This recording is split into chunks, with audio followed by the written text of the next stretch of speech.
ప్రతి ఒక్కరికి కూడా వాళ్ళ సొంత ఊరు అంటే చాలా ఇష్టం. అక్కడ ఎన్ని తప్పులు జరుగుతున్నా కూడా వాళ్ళ సొంత ఊరిని పొగుడుతూ ఉంటారు. అండ్ కొన్ని దేశాల మధ్య కూడా గొడవలనేవి జరుగుతూ ఉంటాయి. మా దేశం గొప్పదంటే మా దేశం గొప్పదని.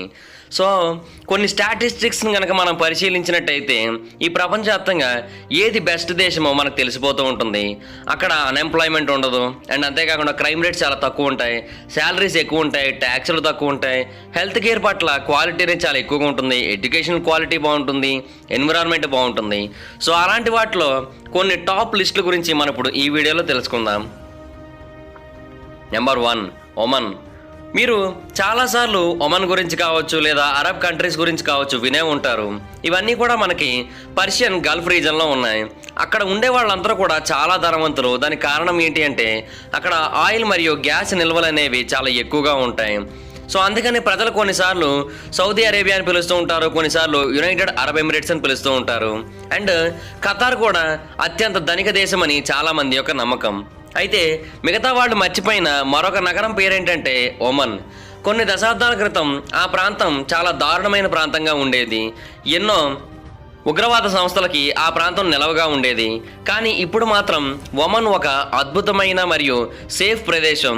ఈ ప్రాంతంలో ఎన్నో అద్భుతమైన వింతలు, ఎన్నో అందమైన భవంతులు, అండ్ అంతేకాకుండా ఆడవాళ్ళకి అత్యంత ఎక్కువ సెక్యూరిటీ కలిగిన దేశాల్లో ఇది కూడా ఒకటిగా మారిపోయింది. అండ్ ఒమన్ దేశంలో ఉండే లాస్ అనేవి అంత స్ట్రిక్ట్ ఏమీ కాదు.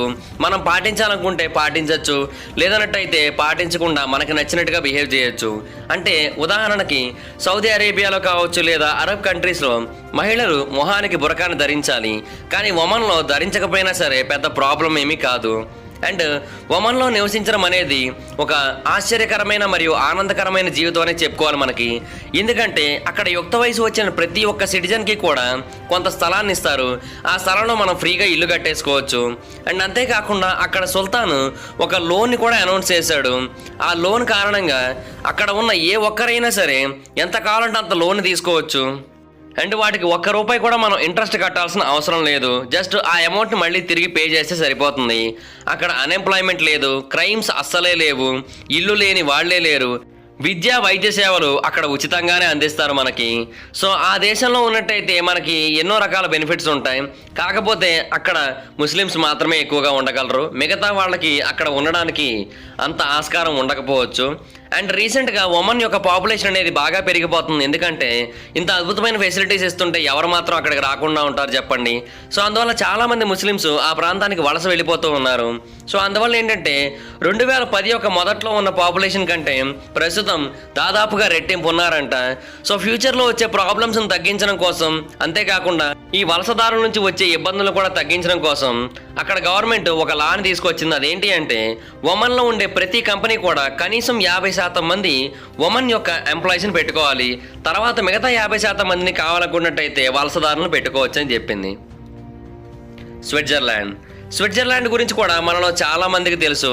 ఈ ప్రాంతం యాక్చువల్గా చాలా అందంగా ఉంటుంది. ఇక్కడ మనకి స్కై రిసార్ట్స్ చాలా అందంగా ఉంటాయి, మంచు కొండలు ఇంకా అద్భుతంగా ఉంటాయి, చాక్లెట్స్ అయితే చాలా టేస్ట్గా ఉంటాయి, చీజ్ ఇక్కడ ఉన్నంత రుచిగా ఇంకెక్కడా ఉండదు.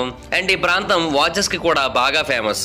సో టూరిస్ట్ అట్రాక్షన్స్ గురించి పక్కన పెట్టినట్టయితే స్విట్జర్లాండ్ అనేది ఈ ప్రపంచంలో ఉన్న ది బెస్ట్ కంట్రీస్లో వన్ ఆఫ్ ది బెస్ట్ కంట్రీగా కూడా తేలింది. దానికి ముఖ్యమైన కారణం ఏంటి అంటే ఈ దేశంలో ఉండే మెడికల్ కేర్ అనేది ది బెస్ట్గా ఉంటుంది. ప్రపంచంలో ఇంకెక్కడా కూడా ఇంత బెస్ట్ మెడికల్ కేర్ అనేది ఉండదు. ఈ ప్రాంతంలో ఉండే స్కూల్స్ మరియు ఎడ్యుకేషన్ సిస్టమ్ అనేది చాలా బాగుంటుంది. అండ్ స్విట్జర్లాండ్ నుంచే మనకి నోబెల్ ప్రైజ్ విన్నర్స్ ఎక్కువగా వస్తున్నారు. సో ప్రతి ఏడాది కొన్ని వేల మంది ఇంటర్నేషనల్ ట్రావెలర్స్ ఈ ప్రాంతానికి రీచ్ అయ్యి ఈ ప్రాంతం యొక్క అందాలను చూస్తూ ఉంటారు. అండ్ ఇంకొకటి ఏంటంటే స్విట్జర్లాండ్ అనేది ఒక యూనిఫామ్ కంట్రీ. అంటే దేశం మొత్తం ఒకటే లాని ఫాలో అవ్వదు, ఒకటే భాషని ఫాలో అవ్వదు. స్విట్జర్లాండ్లో 26 రీజన్స్ ఉన్నాయి. ప్రతి ఒక్కదానికి కూడా ఒక ఓన్ కాన్స్టిట్యూషన్ ఉంది, ఒక ఓన్ కోర్టు ఉంది. అండ్ అంతేకాకుండా దేనికి దానికి విడివిడిగా ట్యాక్స్లు అనేవి ఉంటాయి. అండ్ ఆ 26 రీజన్స్లో 26 వేరు భాషలు కూడా ఉంటాయి. స్విట్జర్లాండ్లో కొంతమంది జర్మన్ మాట్లాడతారు, కొంతమంది ఫ్రెంచ్ మాట్లాడతారు, కొంతమంది ఇటాలియన్, కొంతమంది రోమాన్స్ భాషలు కూడా మాట్లాడుతూ ఉంటారు, కొంతమంది ఇంగ్లీష్ కూడా మాట్లాడుతూ ఉంటారు. సో ఒకవేళ మీరు స్విట్జర్లాండ్ మొత్తం కనుక తిరగాలనుకున్నట్టయితే మీకు మినిమం 25 భాషలనే రావాలి. అండ్ ఇంకొకటి ఏంటంటే స్విట్జర్లాండ్ ఎన్విరాన్మెంట్ కోసం చాలా కేర్ తీసుకుంటుంది. అక్కడ ఆల్మోస్ట్ ప్రతి దానిని రీసైకిల్ చేస్తుంది. అది ప్లాస్టిక్ కావచ్చు, లేదా బ్యాటరీస్ కావచ్చు, పురాతన ఫర్నిచర్ కావచ్చు, లేదా ఎలక్ట్రానిక్ అప్లయన్సెస్ కావచ్చు, ఏ ఒక్కదాన్ని వదిలిపెట్టకుండా మొత్తం ఆల్మోస్ట్ అన్నింటినీ రీసైకిల్ చేయడానికి ట్రై చేస్తూ ఉంటుంది. యాక్చువల్గా ఈ ఇనిషియేటివ్ని ప్రజలే తీసుకున్నారు. సో అందువల్ల ఇది మరింత పాసిబుల్ అయింది. అక్కడ ఉన్న మొత్తం గ్లాస్ మరియు అల్యూమినియం బాటిల్స్లో 90% రీసైకిల్ అవుతాయంట. ఇలాగా ఈ ప్రపంచవ్యాప్తంగా ఇంకెక్కడా జరగదు. సో అందువల్ల ఇది ఒక వరల్డ్ రికార్డ్ అంట కూడా. బట్ కొన్ని రీసైకిల్ చేయలేని ఉంటాయి కదా, వాటిని మాత్రం కొన్ని ప్రత్యేకమైన ప్లాంట్స్లోకి తీసుకొని వెళ్ళి అక్కడ తగలబెట్టేస్తారు. న్యూజిలాండ్. యాక్చువల్గా న్యూజిలాండ్ అనే దేశం కూడా చాలా అద్భుతమైన దేశం.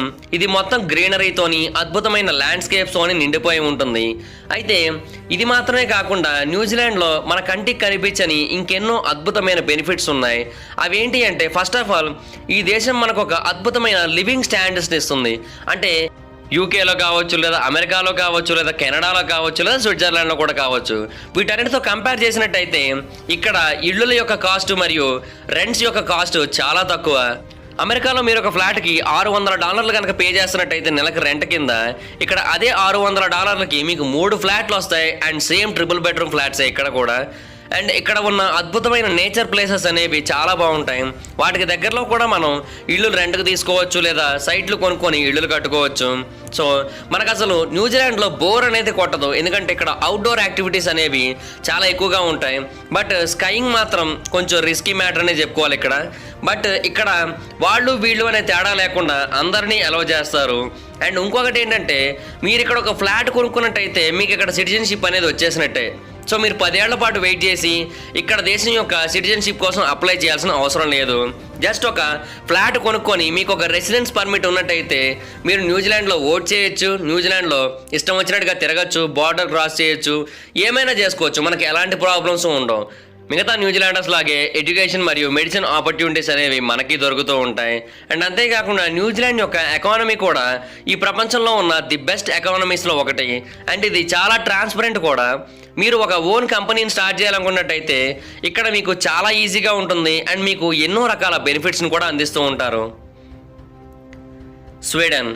యాక్చువల్గా స్వీడన్ దేశం అనేది ఎంతో అద్భుతమైన దేశం. అండ్ ఆఫ్ కోర్స్ ఐకియా కూడా ఇక్కడే స్టార్ట్ అయింది అనుకోండి. కొన్ని వేల లక్షల మంది టూరిస్టులు ప్రతి ఏడాది ఈ ప్రాంతానికి వచ్చి చూస్తూ ఉంటారు.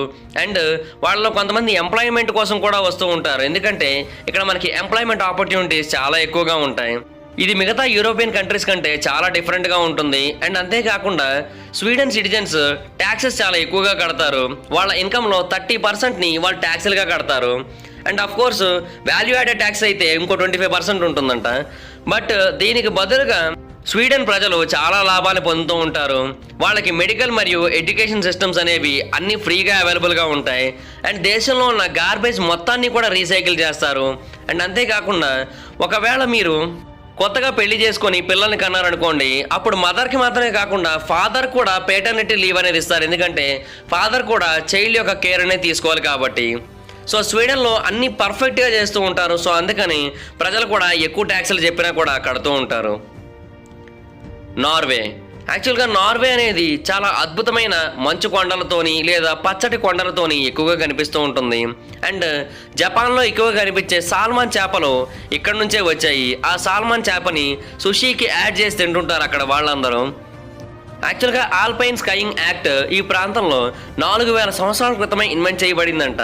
ఈ ఆల్పైన్ స్కైయింగ్ అంటే ఏంటంటే మంచు కొండల మీద నుంచి స్కేటింగ్ చేస్తూ కిందకి జారడం అన్నమాట. ఈ దేశంలో ఎన్నో అద్భుతమైన ఫెసిలిటీస్ ఉంటాయి. అండ్ అంతేకాకుండా చూడడానికి కూడా చాలా అందంగా కనిపిస్తుంటుంది ఈ దేశం. అందుకని ఈ ప్రపంచంలోకెల్లా అత్యంత నివాసయోగ్యమైన దేశాలలో టాప్ 10 లిస్ట్లో దీనికి కూడా స్థానం అనేది దక్కింది. ఈ నార్వే అనేది చూడటానికి మనకి సేమ్ స్వీడన్ లాగే కనిపిస్తూ ఉంటుంది, ఎందుకంటే ఇక్కడ కూడా ట్యాక్సెస్ అనేవి చాలా ఎక్కువ. బట్ ఎడ్యుకేషన్ మరియు మెడిసిన్ కేర్ అనేది మరింత ఎక్కువగా అందుబాటులోకి ఉంటుంది మనకి. అండ్ నార్వే అనేది ఈ ప్రపంచంలో ఉన్న అత్యంత సేఫెస్ట్ కంట్రీస్లో ఒకటని చెప్పుకోవాలి, ఎందుకంటే ఇక్కడ ఆల్మోస్ట్ అసలు క్రైమే లేదు. 2018లో కేవలం 25 మర్డర్స్ మాత్రమే జరిగాయి ఈ ప్రాంతంలో. దీన్ని యూకేతో కంపేర్ చేస్తే యూకేలో 2018లో 730 మర్డర్స్ జరిగాయి. ఇండియాలో 3000కి పైగానే మర్డర్స్ అనేవి జరిగాయి. సో మన ఇండియాతో పోల్చినట్టయితే నార్వే అనేది చాలా సేఫెస్ట్ ప్లేస్ అని చెప్పుకోవాలి. అండ్ ఇక్కడ ఏరియా అనేది చాలా పెద్దగా ఉండి పాపులేషన్ ఏమో చాలా తక్కువగా ఉంటుంది. అండ్ ఇంకొకటి ఏంటంటే ఈ ప్రాంతంలో మర్డర్ చేయడాన్ని చాలా ఘోరమైన తప్పుగా అందరూ భావిస్తూ ఉంటారు. ఎందుకంటే వాళ్ళ దృష్టిలో మనిషి జీవితం అనేది చాలా విలువైనది. ఈ ప్రపంచంలో మనిషి జీవితానికి ఉన్నంత విలువ మరి దేనికి లేదని వాళ్ళు నమ్ముతూ ఉంటారు. సో అందువల్లే వాళ్ళు మనుషుల ప్రాణాలు తీయడానికి అంత ఈజీగా ఇష్టపడరు. అండ్ వీళ్ళు నాన్ రెన్యూవబుల్ ఎనర్జీ సోర్సెస్ మీద ఎక్కువగా ఫోకస్ పెడుతున్నారు. నార్వేలో ఉన్న అన్ని ఇళ్ళు కూడా ఆల్మోస్ట్ 98% ఇళ్ళు హైడ్రో పవర్ ప్లాంట్స్తో జనరేట్ అయిన కరెంట్నే వాడుతున్నారు. అంటే దీనివల్ల మనకి ఎన్విరాన్మెంట్కి పెద్దగా ప్రాబ్లం ఉండదు. అండ్ అంతేకాకుండా కాస్ట్ సేవింగ్ కూడా ఎక్కువగా ఉంటుంది. సో చూశారు కదా, ఈ ప్రపంచవ్యాప్తంగా ఉన్న 5 అద్భుతమైన దేశాలు. ఈ 5 మీకు ఏది బాగా నచ్చిందో కింద కామెంట్ చేయండి. వీడియో కనుక మీకు నచ్చినట్టయితే లైక్ చేయండి, వీడియోని షేర్ చేయండి, మా ఛానల్ని సబ్స్క్రైబ్ చేసుకోండి, పక్కనే ఉన్న బెల్ ఐకాన్ క్లిక్ చేయండి. వీడియోని షేర్ చేయడం మాత్రం మర్చిపోదు, ఎందుకంటే షేర్ చేస్తేనే వీడియో గురించి మా ఛానల్ గురించి అందరికీ తెలుస్తుంది. ఒకవేళ మీరు నన్ను డైరెక్ట్గా ఫాలో అవ్వాలనుకుంటే అయితే నా ఇన్స్టాగ్రామ్ ఐడి జబర్దస్త్ మహిదర్, మీరు అక్కడికి వచ్చి నన్ను ఫాలో అవ్వచ్చు. Thank you guys, bye.